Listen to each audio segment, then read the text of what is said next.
नमस्कार मित्रांनो, आज आपण भूमितीचा पहिला जो धडा आहे सिमिलरिटी, त्यालाच आपण समरूपता असं म्हणतो. काल आपण काही त्रिकोणाच्या संदर्भातील गुणधर्माचा अभ्यास केला. भिन्न पाय असलेल्या त्रिकोणाच्या क्षेत्रफळांचं गुणोत्तर आपण पाहिलं. समान उंची असलेल्या त्रिकोणाच्या क्षेत्रफळांचं गुणोत्तर आपण पाहिलं. आणि तिसरा जो गुणधर्म होता, समान पाय असणाऱ्या त्रिकोणाच्या क्षेत्रफळाचं गुणोत्तर हे त्यांच्या संगत उंचीच्या गुणोत्तरा एवढं असतं. ही प्रॉपर्टी आपली बाकी होती, ती तुमच्यावरती सोडवली होती. तुम्ही सोडून पहा, नाही आली तर कमेंट बॉक्समध्ये कमेंट करा. काही अडचण आली तर विचारू शकता. तर आज आपण प्रॅक्टिस सेट 1.1 याचा विचार करू आता. तर प्रॅक्टिस सेट 1.1 मध्ये आपण पहिला प्रश्न घेऊया. पहिला प्रश्न काय सांगतायत? Base of triangle is 9 and height is 5. Base of another triangle is 10 and height is 6.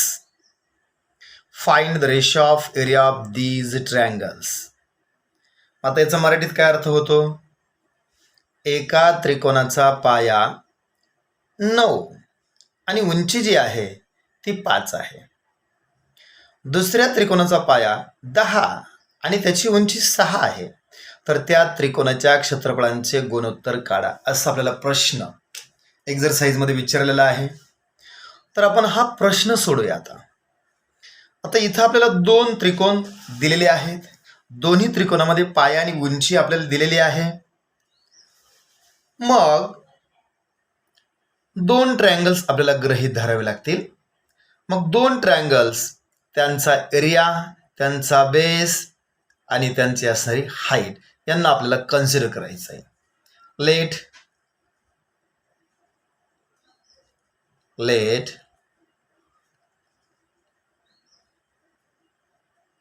For first triangle,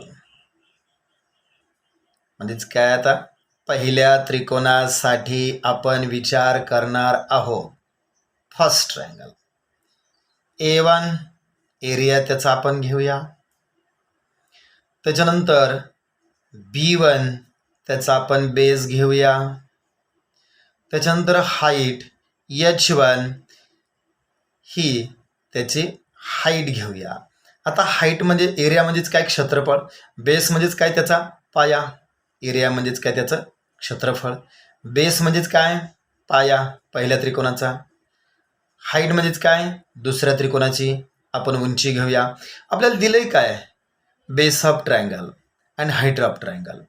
आता बेस B1 हा किती दिलाय, 9 दिला आपल्याला. हाईट H1 ही किती दिलेली आहे, 5. अशा प्रकारचं दिलेलं आहे, बरोबर का? आता सेकंड ट्रायंगलसाठी, दुसऱ्या त्रिकोणासाठी विचार करू. नाव फॉर सेकंड ट्रायंगल, दुसरा त्रिकोण त्याचा आपण विचार करू.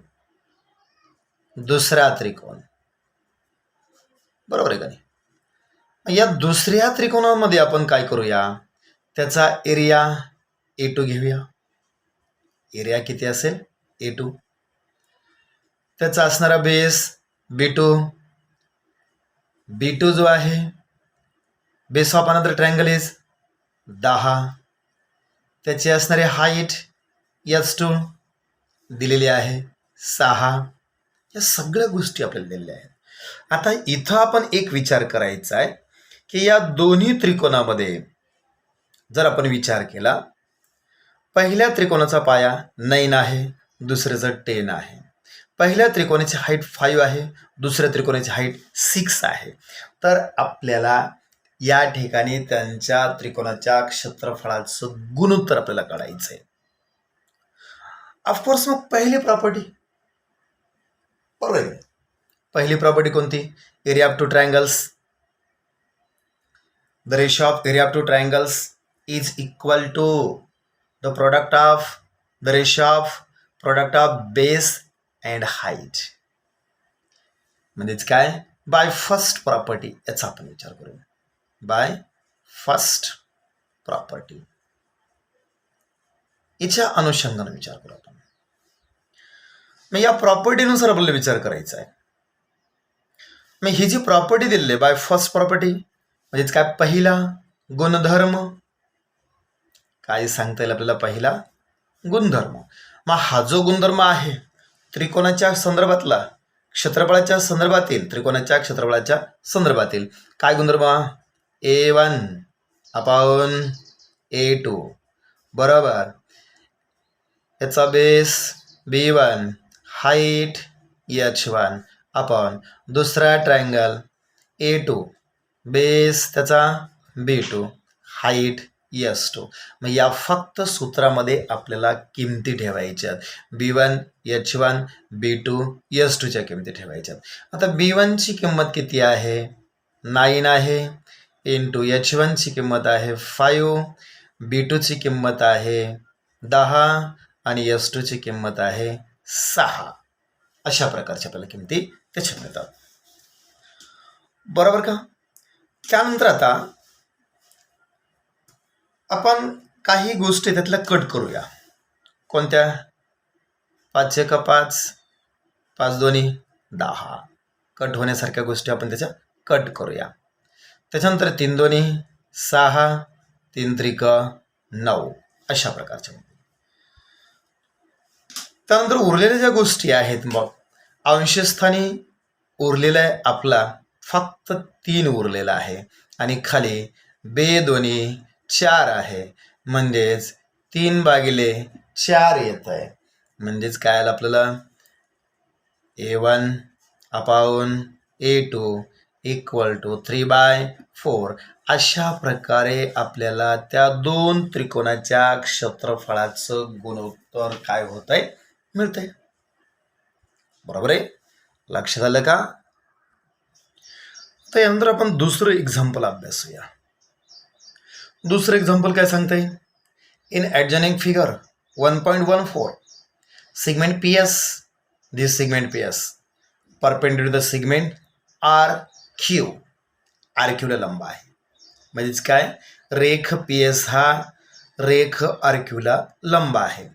त्यानंतर QT हा जो QT आहे is perpendicular to the PR. QT हा रेषाखंड रेख PR ला लंब आहे. आणि त्यानंतर आपल्याला पुढं सांगितलंय की RQ 6 PS 6. पहा, RQ फिगरमध्ये घेऊ आता आपण, RQ 6, हे की नाही, RQ 6, PS सुद्धा 6च आहे. आणि त्यानंतर होल हा PR जो आहे याची लांबी आपल्याला दिलेली आहे 12. राईट. तर त्यानंतर आपल्याला काढायचं आहे QT, आपल्याला काढायचं आहे. मग आता हा QT नेमका कोणत्या मार्गानं आपल्याला काढता येऊ शकतो, पहा फिगरमध्ये दिल्याप्रमाणे से RQ आपल्याला दिलेला आहे, RQ किती आहे 6. त्याच्यानंतर PS हा PS किती दिलेला आहे 6, 6. त्याच्यानंतर PR तुम्हाला किती दिलेलं आहे 12. या 3 गोष्टी तुम्हाला दिलेल्या आहेत. मग आता आपण एक विचार करूया,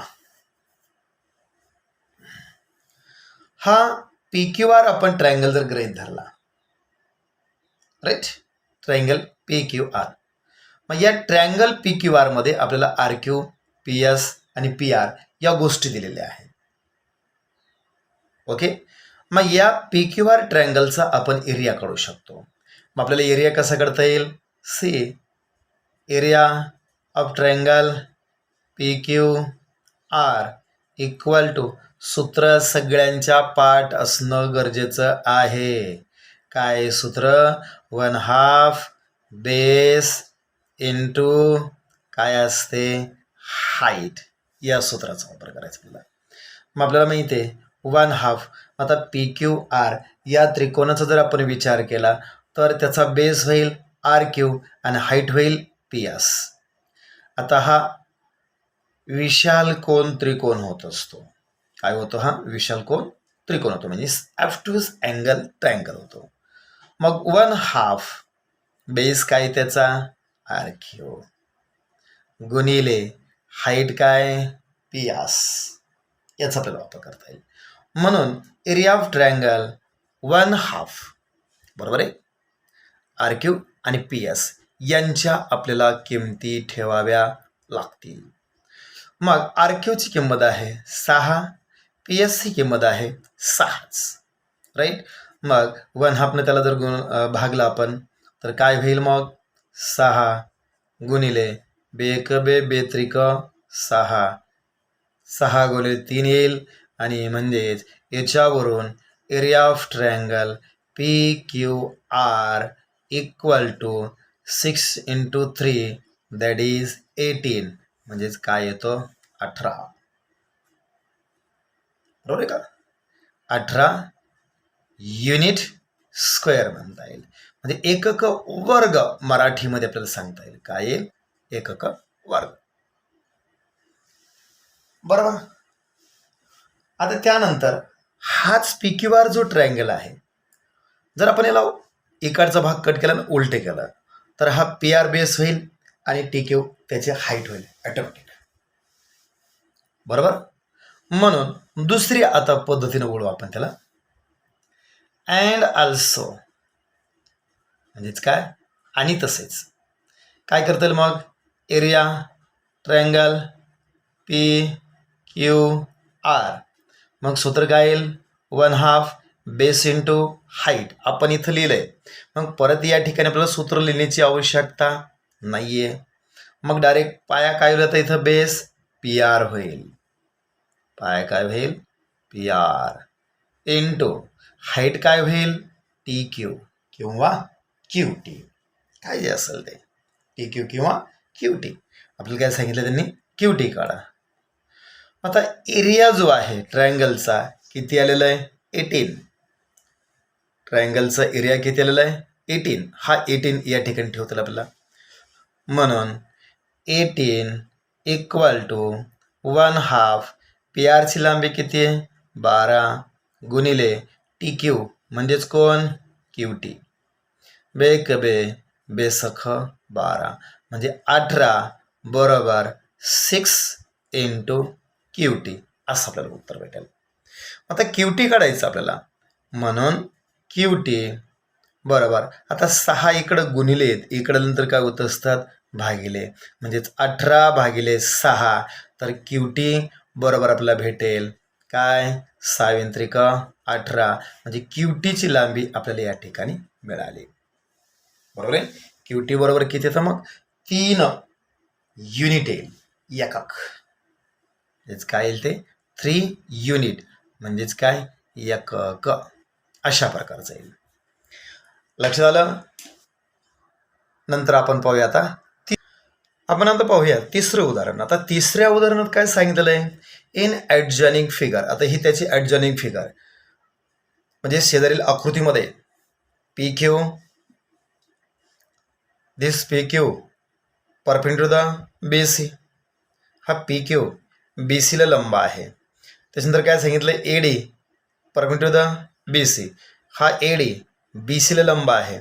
देन फाइंड फॉलोइंग रेशोज, काय शेजारील आकृतीत PQ लंब BC आहे, ED लंब BC आहे, तर खालील गुणोत्तरे लिहा असं सांगितलेलं आहे. काय सांगितलं त्यांनी खालील गुणोत्तरे लिहा. मग आपल्याला ही गुणोत्तरे लिहायची आहेत, बरोबर का. आता आपण पहिला गुणोत्तर विचार करूया. पहिला गुणोत्तर काय सांगतोय नंबर 1 दिस वन, काय area triangle PQB upon area triangle PBC असं सांगितलेलं आहे आपल्याला. मग आता हे ट्रायंगल्स आपल्याला ओळखायचे आहेत. कोणते PQB ट्रायंगल, कुठे PQB ट्रायंगल, हा एवढा ट्रायंगल PQ आणि हा इकडून B, हा एवढा ट्रायंगल आहे. दुसरा ट्रायंगल कोणता आहे हो PBC, हा एवढा ट्रायंगल येतो P आणि B, त्याच्यानंतर हा C. मग PQB ट्रायंगल आणि PQC ट्रायंगल हे दोन्ही ट्रायंगल सेम हाईट ट्रायंगल येतात. बरोबर आहे का? दोन्ही ट्रायंगल कसे येतात? Same heights. म्हणून इथं आपण सांगू शकतो ट्रायंगल्स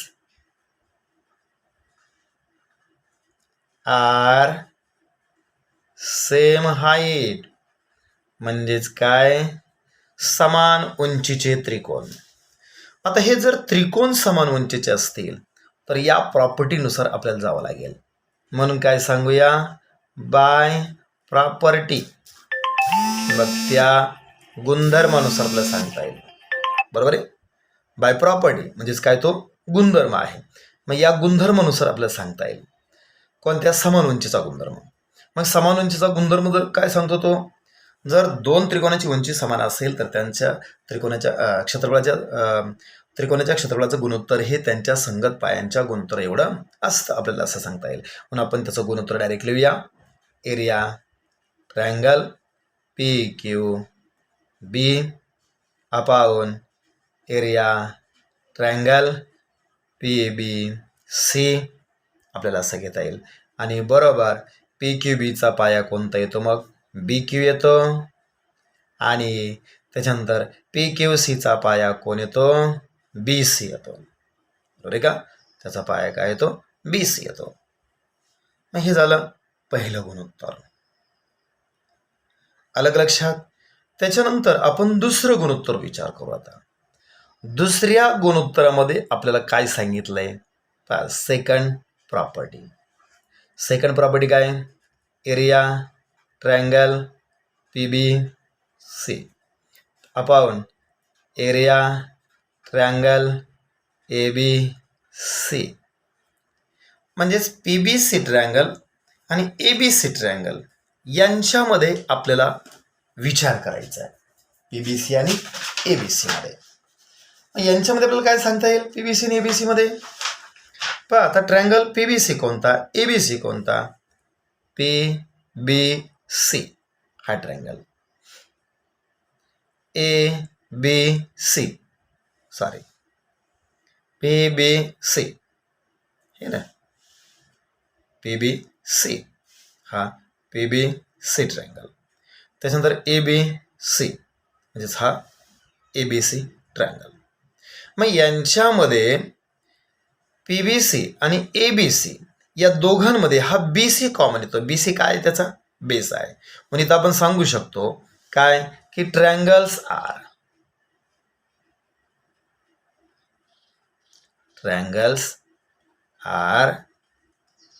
सेम बेस. म्हणजेच काय? समान पायाचे त्रिकोण. म्हणून बाय प्रॉपर्टी. आता समान पाया असणाऱ्या त्रिकोणाच्या क्षेत्रफळाचं गुणोत्तर हे कसं असतं? त्यांच्या संगत उंचीच्या गुणोत्तरा एवढं असतं. म्हणून area triangle PBC upon area triangle ABC. आता लक्ष द्या, हा PBC त्रिकोण आणि त्याच्यानंतरचा कोणता आहे? ABC त्रिकोण. आता PBC मध्ये उंची काय होईल? PQ. ABC मध्ये त्याची उंची काय होईल? AD. म्हणून त्या ठिकाणी त्याचं गुणोत्तर आपल्याला लिहिता येईल. आता PBC मध्ये आपल्याला माहिती आहे हाईट PQ होते आणि ABC मध्ये हाईट AD होते. म्हणजे अशा प्रकारे आपल्याला त्याचं गुणोत्तर काय होतंय? मिळत आहे. बरोबर. आता त्याच्यानंतर आपल्याला तिसरं पाहायचं आहे. PBC आणि ABC या दोघांचा आपल्याला तिथं विचार करायचा आहे. आता PBC तिसरं काय गणित पाहत्यातलंच तिसरं area triangle ABC upon area triangle ADC. आता लक्ष द्या, ABC आणि ADCचा आपण विचार करूया. आता ADC दुसरं कोणतं आहे? ABC. आता या दोघा त्रिकोणात ही AD जी हाईट आहे ही सेम आहे. मग इथं आपण सांगू शकतो triangles are same height. Triangles are same height. समान उंचीचे त्रिकोण आहेत. आता समान उंचीचे जर त्रिकोण असतील, आपल्याला याच्यानुसार सांगता येईल मग समान उंचीच्या त्रिकोणाविषयी. आता इथं त्रिकोणाची उंची कशी आहे? समान आहे.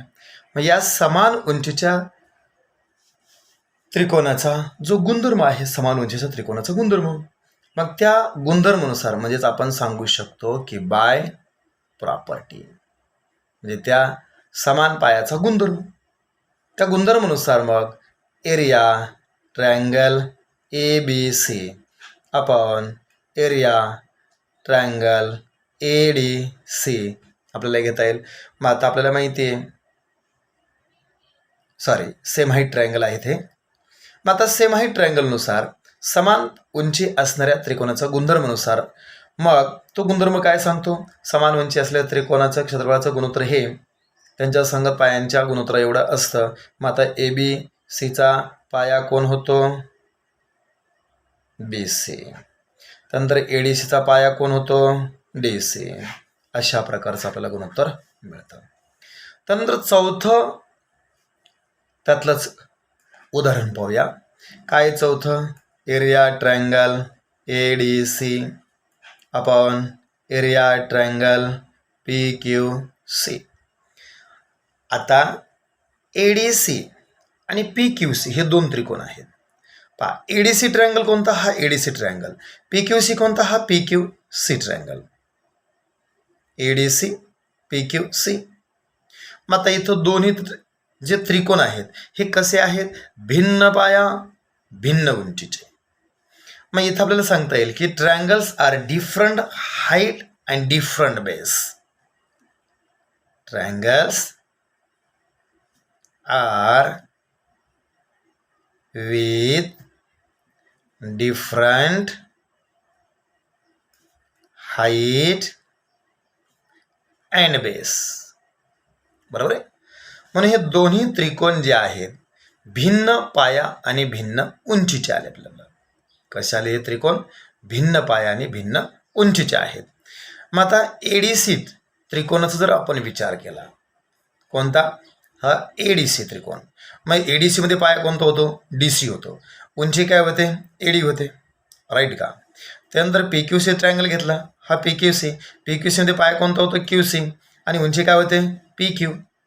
म्हणून मग आपल्याला सांगता येईल काय? Area of triangle ADC upon area triangle PQC बरोबर. आता ADCची आता पाया जो आहे ADCचा पाया DC, उंची आहे AD, त्याच्यानंतर बरोबर का ADCचा पाया DC, उंची AD, आणि त्यानंतर PQCचा जर विचार केला, PQC मध्ये पाया QC आणि उंची PQ. तर अशा प्रकारे आपल्याला त्याचंही गुणोत्तर मिळत आहे.